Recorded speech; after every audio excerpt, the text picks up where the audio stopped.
Salut à tous, vous regardez Campus Channel, on est ensemble pour 40 minutes de chat décomplexé avec ESCP Europe pour le master spécialisé droit et management international.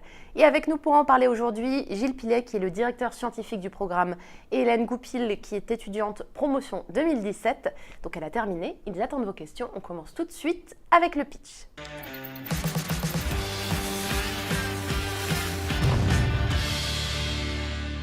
Gilles, vous êtes prêt ? Je suis prêt. Vous avez 1 minute chrono, c'est parti. Merci, merci de nous recevoir. L'EMS en 1 minute me conduit à dire qu'il est construit pour permettre à des juristes de devenir des praticiens qui soient réellement capables de comprendre les besoins d'une entreprise et le contexte dans lequel elles évoluent. Un contexte qui est international et qui fait une large place à l'innovation aujourd'hui. Alors si je reprends, ça veut dire comprendre le besoin de l'entreprise, eh bien il faut avoir des connaissances en finance, en comptabilité, en stratégie, en management de projet.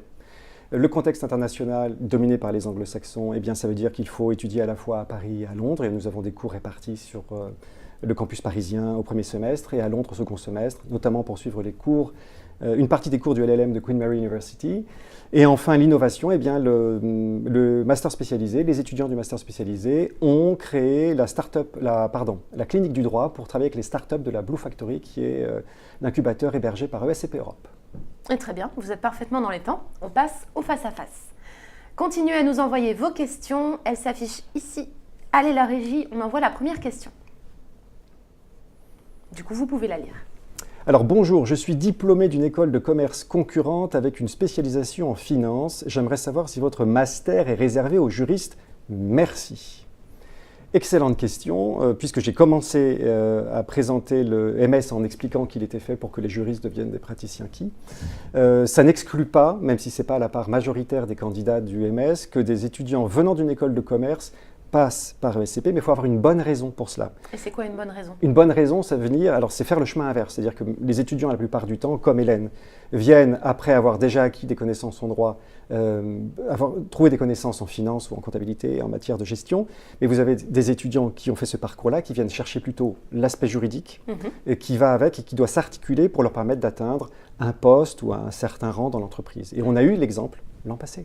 Un exemple de quelqu'un qui est devenu juriste, est-ce qu'on devient juriste en 1 an comme ça ? Non, mais on travaille avec les juristes. Okay. Et on peut être mobile au sein de l'entreprise. Et c'est quelqu'un qui est aujourd'hui embauché dans une banque. Dans une banque, et quelle est la partie juridique de son travail ? En quoi ce master lui a servi ? C'est une question très difficile. Déjà, elle comprenait notre langage à la fin, puisque lors du master, ce qui était assez agréable, c'est qu'on échange les uns avec les autres. Et typiquement, c'est-à-dire que nous, on l'a aidé sur le droit des contrats, là où elle a pu nous aider sur... vous mettez un juriste en face d'un bilan, il a un petit peu de mal au début. Donc elle a pu nous expliquer avec des termes beaucoup plus vulgaires, en fait. Et on a fait... Non, mais c'est vrai, non, mais elle vulgarise, disons si tu voulez. Oui. Et du coup, elle... Au sens originel. Non, je te taquine, au sens de donner l'accès, quoi. D'accord. Et du coup, elle, maintenant, je pense qu'elle comprend un juriste. Elle sait ce que c'est un contrat.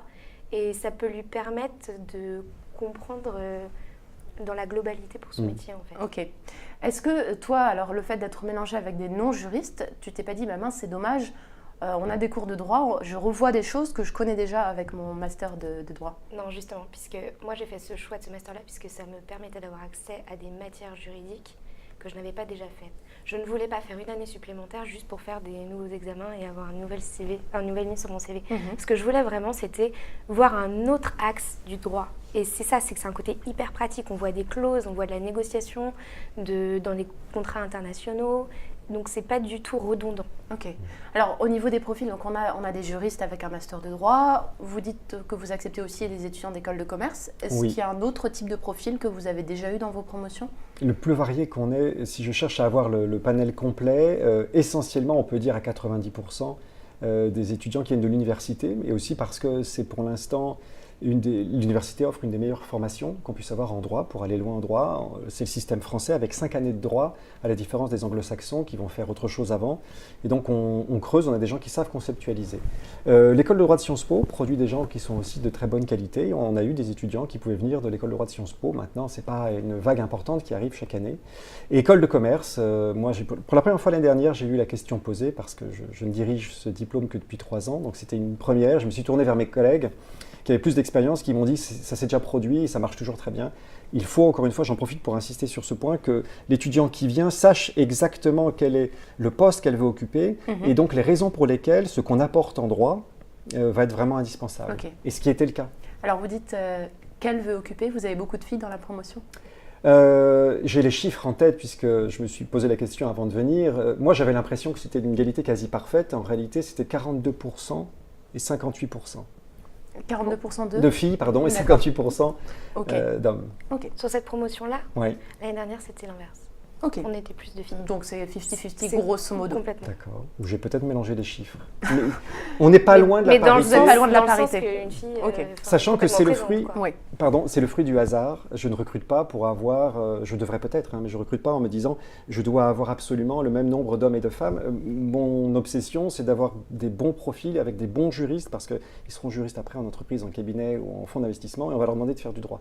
Donc il faut qu'ils soient très bons, il faut qu'ils puissent parler anglais, qu'ils soient sympathiques, ça fait déjà beaucoup. Si je dois ajouter l'égalité homme-femme, Ça fait trop de critères. ça fait beaucoup de critères. Je vous laisse passer à la deuxième question. J'ai entendu dire que les cours tournaient beaucoup autour de la finance dans le CEMS. Plus que dans d'autres, est-ce vrai? C'est pas que de la finance. C'est pas la question. Non, non, mais dans le sens où on en fait pas mal. Pour moi, c'était un des intérêts que je trouvais dans ce master. Les cours sont, même financiers, sont avec un côté aussi juridique. On ne devient pas des professionnels de la finance. C'est juste qu'on va pouvoir comprendre un financier et on ne va pas débarquer de nulle part. Donc, il y en a beaucoup, plus que dans d'autres masters. Je n'ai pas fait les autres masters, donc je ne peux pas le dire. Mais ce n'est pas juste pour vendre le master, il y en a vraiment. Oui. En fait, je comprends la réserve d'Hélène. Elle ne veut pas dire que c'est un master spécialisé qui va vous transformer en financier. Ça, c'est pas du tout l'objectif. Et d'ailleurs, j'ai le témoignage d'anciens qui ont fait la grande école, qui sont aujourd'hui avocats, par exemple en M&A, et qui peuvent me dire que le volume de finances qui est fait dans le master spécialisé est bien calibré parce que c'est beaucoup plus qu'un saupoudrage. Et sur ce terrain-là, oui, il y a un nombre d'heures qui est très, très important. Si on met bout à bout la finance et la compta, rien que pour le campus parisien, on est à 120 heures, ce qui est quand même beaucoup sur un programme d'un peu plus de 400 heures. Donc on a assez pour travailler comme juriste avec une vision sur les finances et en même temps, ça n'est certainement pas ce qu'il faut pour devenir financier. Est-ce que vous recrutez aussi vos étudiants et vos étudiantes en fonction de leurs compétences avec les chiffres? Non. Pas du tout? Non, ils partent de zéro, ils sont mis à égalité. Et la chance qu'on a, c'est que Philippe Thomas, qui est un excellent pédagogue intrinsèquement, a en plus une grande expérience d'enseignement à l'égard des juristes. Voilà. Donc, alors, il a beaucoup de goût pour le droit. Le M&A est une matière qui l'a amené à avoir beaucoup le droit. Et il travaille avec des juristes, avec ses étudiants depuis une bonne vingtaine d'années, je pense. Donc, il sait exactement comment les amener le plus loin possible en partant de rien pour la finance. Mais il souffre. Hein, oui, tu souffres. Oui. Non, mais disons qu'il fait en Faut le sorte... dire, Hélène. Peut-être un peu. Non, il fait en sorte... Non, j'avais fait un bac S, donc ça allait, mais il fait vraiment en sorte que ce soit accessible. Il ne nous balance pas avec plein de gros mots. Il explique tout et il part du début pour vraiment, tout au long, en fait, il empile des connaissances, mais il ne part pas en partant du principe qu'on a déjà des connaissances. Ok, très bien. Il n'est pas brutal. Je vous laisse enchaîner avec la question suivante. Tous les cours sont-ils dispensés en anglais? Quel niveau attendez-vous de la part des candidats? Alors non, les cours qui sont dispensés à Paris sont dispensés en français. Parce que Intégralement? Intégralement. Ok. La partie anglaise, c'est le second semestre. Puisque maintenant, nous sommes partis avec un London Seminar qui était de 1 mois et aujourd'hui c'est 3 mois. Et 3 mois qui conduit les étudiants à suivre les cours des matières de gestion sur le campus de SCP Londres et pour le droit, une partie des cours du LLM de Queen Mary University. Et donc pendant 3 mois, ils seront en immersion. Ils doivent parler anglais, ils doivent comprendre l'anglais parfaitement? Oui. Et alors, j'y viens. Le niveau anglais, il y avait 2 façons de voir l'exigence. La première façon, c'est de se dire, de toute façon, pour qu'ils puissent vraiment bénéficier des cours, suivre, il faut qu'ils aient un niveau assez moyen. On pourrait dire, allez, un B2, par exemple, ce qui serait déjà un niveau pas très élevé. Et puis ensuite, on compte sur cette période pour devenir bon en anglais. On a un petit peu changé les choses dans la mesure où maintenant nous sommes en partenariat avec le CCLS de Queen Mary University, qui est extrêmement exigeant. C'est-à-dire que le minimum requis, c'est 7 à l'IELTS, y compris pour la partie écrite du score, et puis 100 sur le TOEFL avec un écrit à 27, ce qui est déjà un bon niveau, c'est C1. Et donc maintenant, il ne faut plus voir la partie londonienne comme le moyen d'améliorer son anglais, mais comme la possibilité, parce que le niveau en anglais est bon, de saisir l'opportunité de faire un LLM ensuite.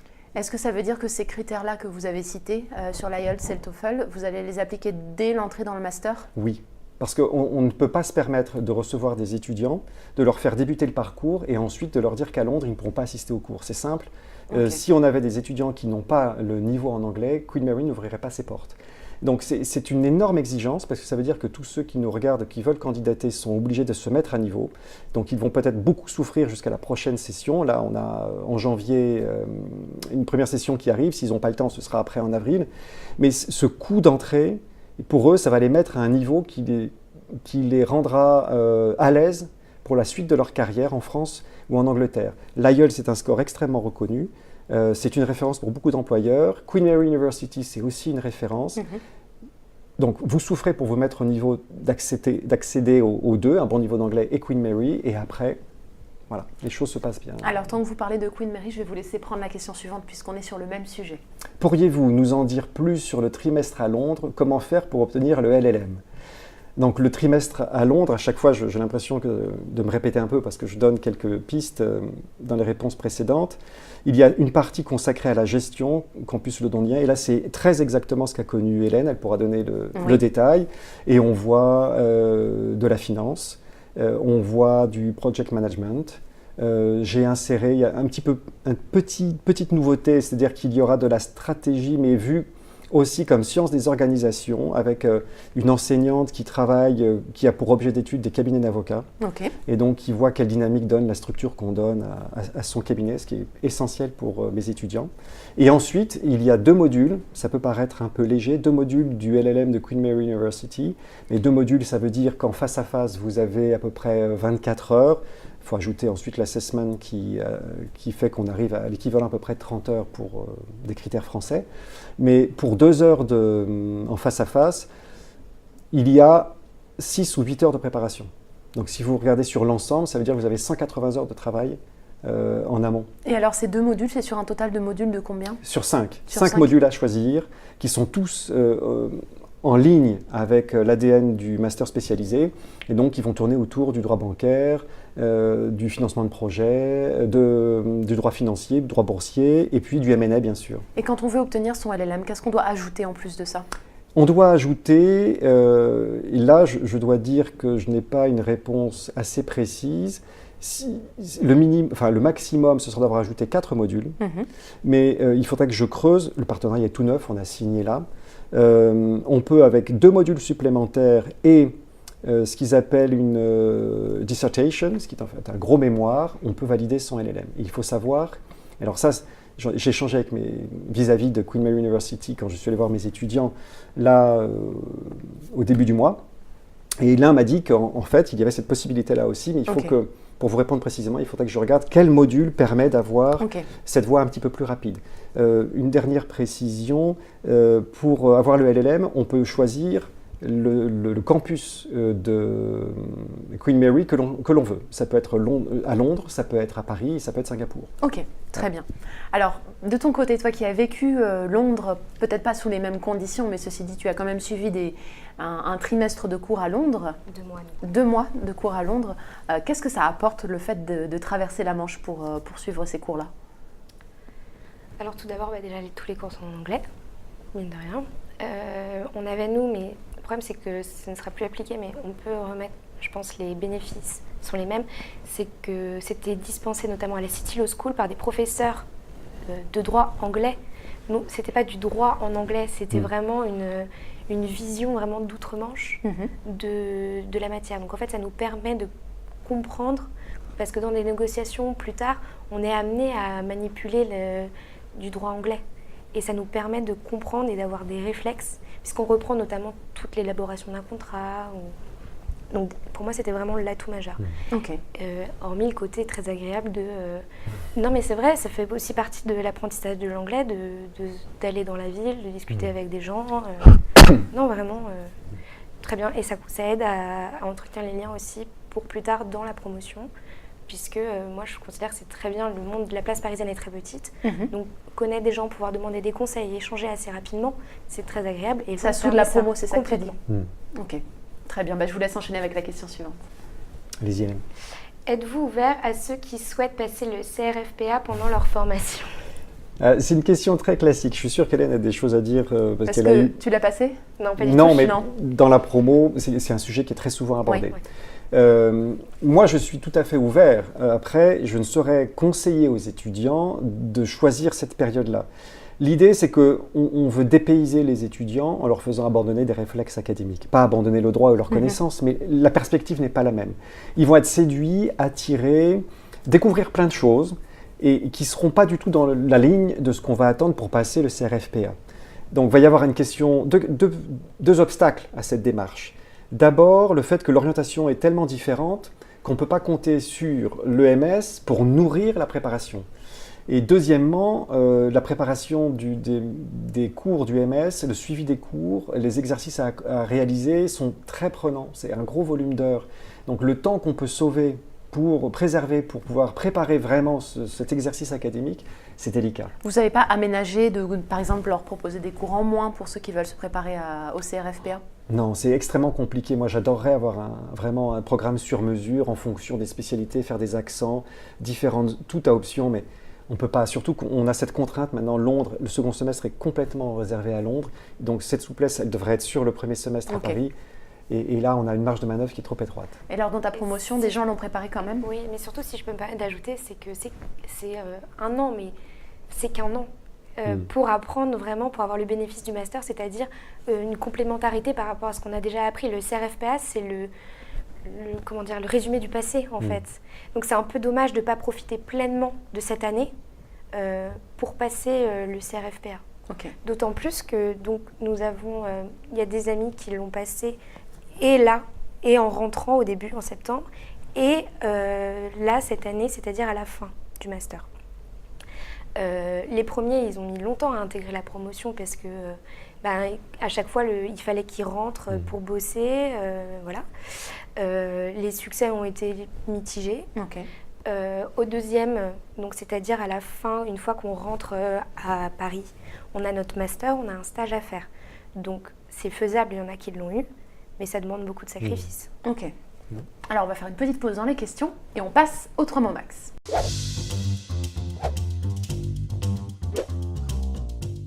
Le 3 mots max, c'est 3 mots maximum pour définir leur programme et à chaque mot, un argument. C'est à vous. Eh bien, je vais commencer par avouer que nous ne respectons pas tout à fait la règle puisque nos 3 mots max, en fait, c'est 3 couples de mots. Et je dirais que donc c'est pas des oppositions, ce sont des complémentarités. Et je dirais donc c'est Paris-Londres, comme on l'a expliqué, droit-finance, et puis théorie et pratique. Droit-finance, donc la finance, c'est quand même un gros morceau. Ça reste. Ça fait partie de vos 3 mots. C'est un peu oui, c'est un peu le noyau autour duquel tournent les autres matières. Mais ça ne veut pas dire qu'on est nécessairement guidé vers un avenir purement de droit financier ou de droit, un juriste travaillant qu'avec des financiers. Okay. Voilà. On peut se retrouver ensuite dans une direction juridique à faire des contrats commerciaux pour une maison de grande couture. On n'est pas obligé d'être uniquement en banque ou avec un fonds d'investissement. Ok. Pourquoi ces 3 mots? Est-ce que tu as quelque chose à expliquer là-dessus? Non, je trouve ça... Il a dit le mot complémentarité. C'est-à-dire que tout se répond. Il y a aussi un côté transversal. Les matières se répondent entre elles. Paris-Londres, donc avec la double casquette. Droit-finance, c'est les cours, donc et c'est ce qu'on vient chercher aussi. C'est que les deux s'articulent. Non pas 2 matières séparées, mais vraiment imbriquées. Et il y a aussi théorie-pratique, parce qu'on apprend de la théorie, mais aussi on met beaucoup en pratique, notamment les sujets qu'on connaît. C'est-à-dire tout ce qui est droit. On connaît le droit des obligations, on le met en pratique dans de la négociation de contrat, comme je disais tout à l'heure, par exemple. Ok, très bien. Et c'est une vraie complémentarité. Pour les matières du droit, par exemple, que les étudiants ne s'inquiètent pas, quand vous faites de la stratégie juridique et fiscale en montage de société, c'est forcément en considération des cours que vous avez fait en finance. Quand vous faites les clauses des contrats de M&A, c'est aussi en considération de ce que vous avez fait en finance. Voilà, c'est une vraie complémentarité. C'est pas rajouter de la finance en plus du droit. Très bien. Je vous laisse enchaîner avec la suite des questions. Aviez-vous postulé à... Ah, c'est pas pour moi, ça. Mais vous pouvez la lui poser. Oui, aviez-vous postulé, Hélène? Dites-moi la vérité ce soir, c'est l'heure de vérité. Postulé à l'ESSEC et à l'EM Lyon. Et aviez-vous été retenue? Eh bien, je vais répondre qu'à une question parce que je n'ai postulé qu'à l'ESCP. J'ai fait... en fait, j'ai regardé les SEC, mais c'était une redite de ce que j'avais déjà fait dans mes dans mes 5 années de droit, en fait. En quoi? J'ai regardé les matières et je trouvais vraiment que c'était continuer ce que j'avais... Enfin, refaire ce que j'avais déjà fait. Là où il y avait des matières qui me donnaient une appétence particulière, puisqu'on parle de finance, mais il y avait aussi de la stratégie, de la négociation, de l'éloquence. Il y avait vraiment, je trouvais que c'était une complémentarité et vraiment une opportunité complémentaire. Okay. Alors que je trouvais que les SEC étaient vraiment redondantes. Pour l'EM Lyon, je ne l'ai pas envisagé ce master. Ok. Donc tu Je t'es voulais venir à Paris. renseigné et tu n'as postulé in fine qu'à l'ESCP Europe. Exactement. Ok. On a chaque année, si je peux prolonger, des étudiants qui ne candidatent qu'à ESCP. Et on en a qui choisissent alors qu'ils seront pris dans 2 ou 3, et c'est celles-ci qui sont souvent citées, HEC, SEC, Lyon bien sûr, et ils font du bon travail, ils ont une renommée qui n'est pas volée. Mais il y en a qui préfèrent ESCP précisément pour la cohérence du positionnement. Ok. Au regard de leur objectif. Si on regarde aussi sur les choses que vous faites dans votre programme et qui peuvent servir aussi à vous distinguer des autres programmes, tout à l'heure vous avez parlé notamment de la clinique du droit. Oui. On peut en dire un mot? Oui. Je dois dire que je suis très heureux que cette clinique soit créée. C'était l'endroit idéal pour le faire parce qu'on a la Blue Factory qui héberge des startups. Hélène peut vous dire que c'était déjà un désir très fort des étudiants auparavant. Je n'arrivais pas à trouver exactement comment articuler ça avec les exigences du programme, et je m'inquiétais d'ailleurs qu'avec Londres ce soit moins possible. Mais le dynamisme des étudiants, le fait qu'ils aient été très proactifs, fait qu'on a très bien pu articuler les choses avec celle qui dirige Maëva Tordo, qui dirige la Blue Factory. Et je m'aperçois que ça fait énormément plaisir, pas seulement à mes étudiants, qui aiment beaucoup étudier les cas avec les start-upers, mais nous avons aussi les étudiants de l'option, les étudiants de grande école, option droit et finance, qui sont intéressés parce qu'ils font aussi du droit. Et ils sont aussi intégrés. La porte de la clinique leur est ouverte.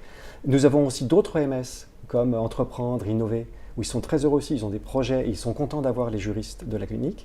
Donc, et on va faire en sorte que cette clinique soit vraiment ouverte. Donc, comme je l'ai dit, aux étudiants qui font du droit en étant partie de la grande école, mais encore une fois, que les anciens, que Hélène, si elle a du temps, puisse aussi venir donner son expertise, de sorte qu'il y ait toujours un volant assez important de talent sur différentes spécialités. Très bien. Bon, je vous laisse enchaîner avec la suite des questions. Quels critères sont les plus importants à vos yeux dans le dossier d'un candidat? Les notes, le rang de la promo par rapport aux autres, le prestige de l'université? Alors, j'élimine le dernier critère. Le prestige? Ça n'a jamais été déterminant. Okay. Je recrute dans toute la France. Je sais qu'il y a, quand on a beaucoup de demandes, on peut faire un premier tri en disant je prends les Parisiens, ou ceux que je connais très bien. À la limite, Paris, Aix-Marseille, ça pourrait suffire. Mais non, je regarde profil par profil, et si le parcours est cohérent et que les notes me laissent penser que c'est quelqu'un qui est capable de réfléchir, aucune difficulté, on peut venir de n'importe quelle université. Ça, c'est pas l'essentiel. Je viens de Rennes. De Rennes? Oui. Ok. Qui est une bonne fac, mais qui n'est pas Paris 2. Oui. Bon.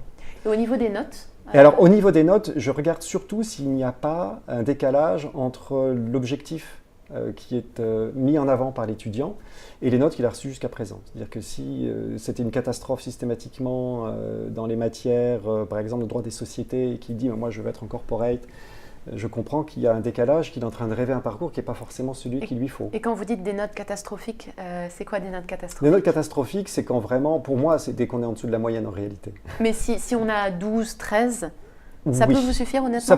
Ça peut me suffire. Oui, je sais très bien qu'on peut avoir... Moi, dans l'idéal, parce qu'encore une fois, je suis très conscient que mes étudiants qui vont être très heureux de découvrir la finance, la compta, vont surtout être attendus comme juristes. Et que dans ce milieu, les grandes entreprises, les groupes, les gros cabinets anglo-saxons, c'est un milieu qui est assez étroit, les réputations se sont vite faites et je ne peux pas me permettre d'envoyer des étudiants qui ne sont pas bons en droit. Mais je sais que les notes ne disent pas tout de la qualité de réflexion d'étudiants et qu'on peut, quand on n'a pas assez d'objectifs précis, qu'on n'a pas l'appétit, on peut travailloter sans être forcément très très bon. Mais si on est à 12-13, ça peut être parce qu'on a un potentiel inexploité ou ça peut être parce qu'on a touché son plafond. Après, l'entretien permet d'y voir un peu plus clair. Et justement, alors vous prenez combien de dossiers vous recevez à proprement parler? Ça varie bien sûr en fonction des années. Sur les 3 sessions, je pense qu'au maximum, ça doit être 200. Ok. Et vous sélectionnez combien de dossiers pour l'admissibilité dans ces 200? Alors là, c'est une vraie colle parce que je ne sais pas. J'essaie d'en voir le plus possible parce que j'aime pas. Si vous avez un ordre de grandeur, si vous envoyez 30, 50, 100? Je ne sais pas combien allez, disons que pour être sûr de ne pas manquer un talent, je vais prendre 70%. Okay. Déjà en admissibilité, okay. Mais parce que je me réserve après une grande liberté de dire non. Et vous avez combien de candidats, d'étudiants à la fin? Eh bien là, on avait une grosse promo cette année, 50. 52, pardon. Donc il y a beaucoup de choses qui se jouent à l'entretien de fait. Oui. Et sachant que je peux très bien ne pas vouloir laisser passer un bon candidat au mois d'avril, et je vais avoir une session en juillet, je vais avoir d'autres très bons candidats que je ne veux pas, donc je vais avoir plus d'étudiants que je le pensais. Ou moins.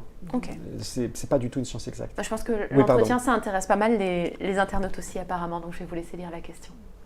Bonjour, j'aimerais savoir comment s'est passé ton entretien d'admission. Le jury est-il piquant? Merci. Je pense que la question est adressée à moi. Oui. Donc il faut savoir qu'on le fait tous avec Monsieur Pilet. Okay. Et ça pique? Non.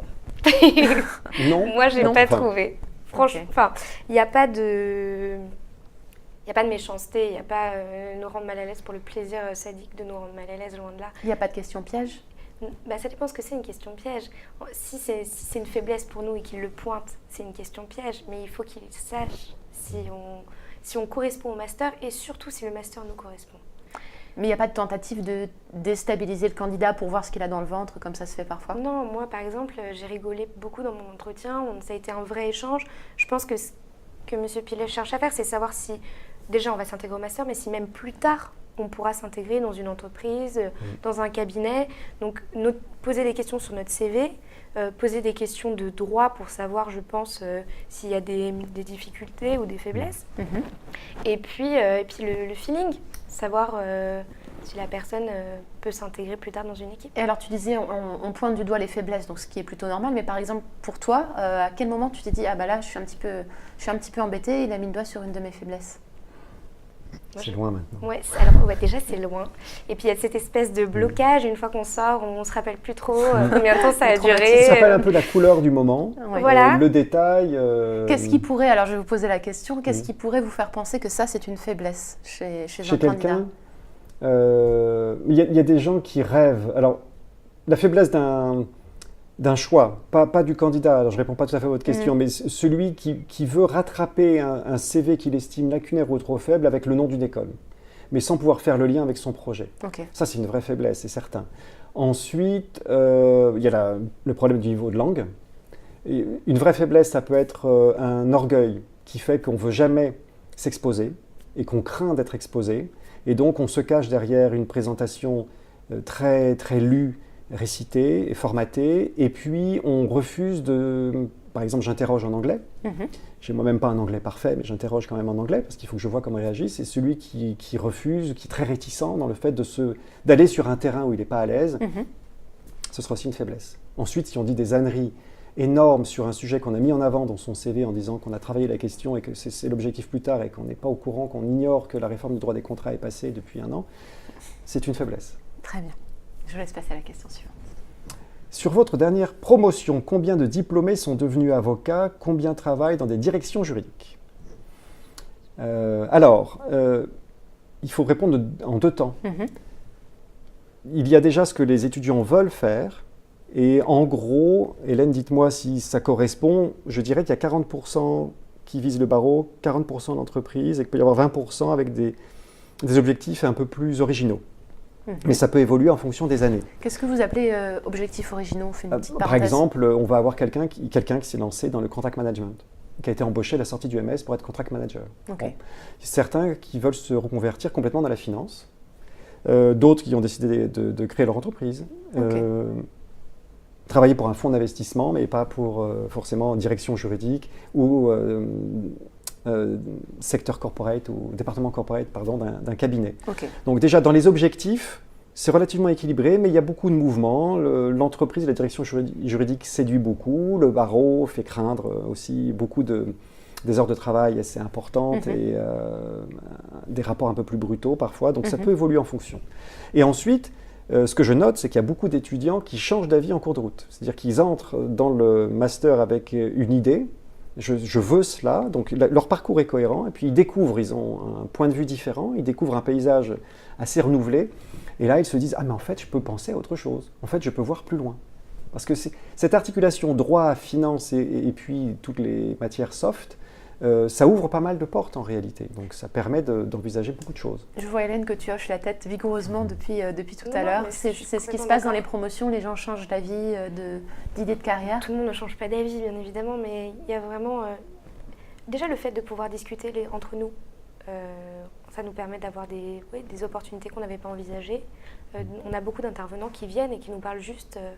on a eu un directeur de service juridique qui est venu et il nous a expliqué son métier. Il y en a plein qui ne l'avaient pas imaginé comme ça, en fait. Donc ça peut... Oui, c'est ça, ça ouvre des fenêtres. Et puis, en fonction de comment on s'y sent, on peut peut-être se dire je suis plus fait pour ça. Et toi, alors, qu'est-ce que tu fais maintenant? Parce que tu as terminé le programme il y a quelques mois. Moi, c'est ça? Oui. Donc, j'ai fait un stage chez Deezer en Legal Corporate M&A et j'ai été recrutée en CDI là en janvier. Ok.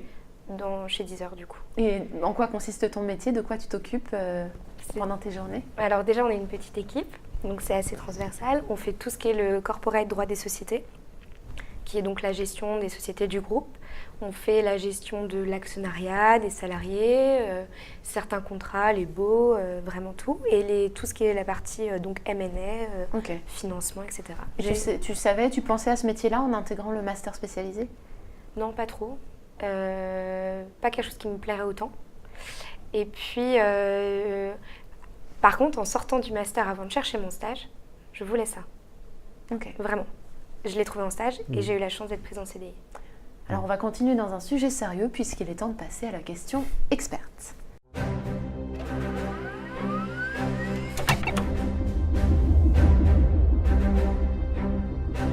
La question experte, je vous laisse la lire.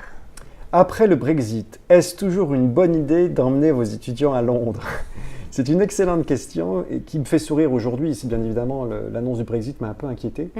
Nous étions en train de nous battre, le mot n'est pas trop fort, pour pouvoir nouer un bon partenariat avec Queen Mary. Et forcément, on se pose la question. Le lien entre le monde anglo-saxon et la finance, entre Londres et la finance, le fait que le monde des affaires s'est structuré, a structuré ses habitudes, sa façon de travailler, ses modèles sur le modèle anglais, c'est quelque chose qui ne va pas disparaître. Mais les règles vont changer, les règles du jeu ont changé, a fortiori quand on parle de droit, non? Pas pour ce qui intéresse nos étudiants. C'est-à-dire que quand vous voulez travailler sur le droit qui est applicable dans le monde des affaires et en matière financière, la plupart des contrats ou des habitudes contractuelles sont tout simplement imitées des pratiques anglo-saxonnes. La plupart de nos contrats et closiers sont une transposition parfois assez inconsciente et parfois maladroite de ce qui se fait du côté du Royaume-Uni. Okay. Donc tout cela reste. Ils ont une expertise qu'ils ont diffusée et maintenant les structures, les courants d'affaires, les flux financiers sont canalisés par des modèles anglo-saxons. Donc de toute façon, ça reste le modèle pertinent. Du coup, vous n'avez pas Aussi changé... difficile soit-il de passer la frontière après, de présenter des visas et de plus bénéficier du statut de citoyen européen pour aller chez eux. Mais il n'empêche que pour la substance, l'expertise, le savoir-faire, vous n'avez rien changé, pas de changement dans le contenu des cours, dans le contenu du programme. Non, parce que ce qui changerait, en fait, la seule chose qui va changer brutalement, c'est l'application du droit de l'Union européenne chez les Anglais. Mais tout cela n'impacte pas la pratique, par exemple, du M&A. Alors, si on regarde du côté des... Puisque notre pratique est contractuelle. C'est pas en fait du droit européen, bien sûr qu'il y a des régulations, mais c'est une pratique contractuelle. Donc en fait, c'est plus des usages qui sont du coup avec une connotation très droit anglo-saxon, mais pas du tout un impact pour le Brexit, à part effectivement tout ce qui est visa ou déplacement de place boursière. Justement, alors pour les visas, comment on fait? Est-ce que vous aidez vos étudiants à partir à Londres ou est-ce qu'ils se débrouillent? Jusqu'à présent, je peux vous dire ma motivation. Maintenant, mon expérience ne m'a confronté qu'à de rares difficultés, parce qu'on avait des étudiants qui, pour la plupart, sont de l'Union européenne. Donc là, j'ai une étudiante polonaise, ça ne pose pas de difficulté. Voilà, j'ai une étudiante qui, elle, vient du Pérou. Alors pour elle, elle n'a pas eu de difficulté, elle a pu avoir son visa. Ok. Voilà. Et quand les difficultés se présentent, parfois, eh bien, on fait ce qu'il faut. Et ça marche. Et ça marche. Personne ne reste à quai. Très Non. bien. Je vous laisse repasser aux questions des internautes. Je vous en prie, Hélène. Quels événements sont prévus en termes de réseau? Le grand mot d'école de commerce. Oui. Qui compte. Qui compte. C'est vrai. Ça change de l'université. Complètement. En termes de réseau, donc déjà il y a le réseau Alumni, si je ne m'abuse, moi je n'y ai pas. Qu'est-ce que toi tu as pu voir, toucher du doigt quand tu étais étudiante dans le master? Parce que le réseau Alumni, c'est des chiffres sur une plaquette, mais quelle implication, quel impact ça a eu toi sur ta formation? Moi je n'ai pas fait Alumni, okay. Déjà. Pour moi, le réseau il s'est plus construit dans l'accès qu'on a eu à des intervenants, aux professeurs, à des anciens élèves, puisqu'on connaît un peu l'ancienne promo qui nous a donné des conseils qu'on peut complètement solliciter. Et puis entre nous, vraiment, je considère qu'on a organisé un verre avec la promo qui nous a suivis. C'est vraiment plus pouvoir avoir des gens à qui demander des conseils, mais c'est pas forcément un très senior qu'on n'aurait jamais vu, puisqu'on a la chance d'avoir accès à plein de personnes différentes. Et est-ce que ça t'a déjà été utile, toi, dans ta carrière, dans ton début de carrière? Oui, parce que pouvoir demander à un choix, est-ce que je vais en CDI, conseil à des gens qui sont comme moi, est-ce que vous feriez, est-ce que les missions, pouvoir demander à Monsieur Pilet pour la négociation de mon salaire. Non mais c'est vrai, c'est ça le réseau aussi, c'est de l'aide. J'ai pas encore vu les contacts qui peuvent permettre d'avoir des entretiens, puisque moi c'est vraiment par stage, donc mais voilà, c'est tout ce que je peux dire sur le réseau. Je sais pas si... c'est déjà pas mal. Parce qu'Hélène n'a pas été confrontée aux besoins, ça a très bien marché pour elle. Et le réseau, il est, je dirais, horizontal, parce que déjà, c'est un réseau qui constitue au moment de la promo. Ils ont des contacts avec les étudiants qui sont des étudiants de la grande école, mais ça, c'est un peu parier sur l'avenir.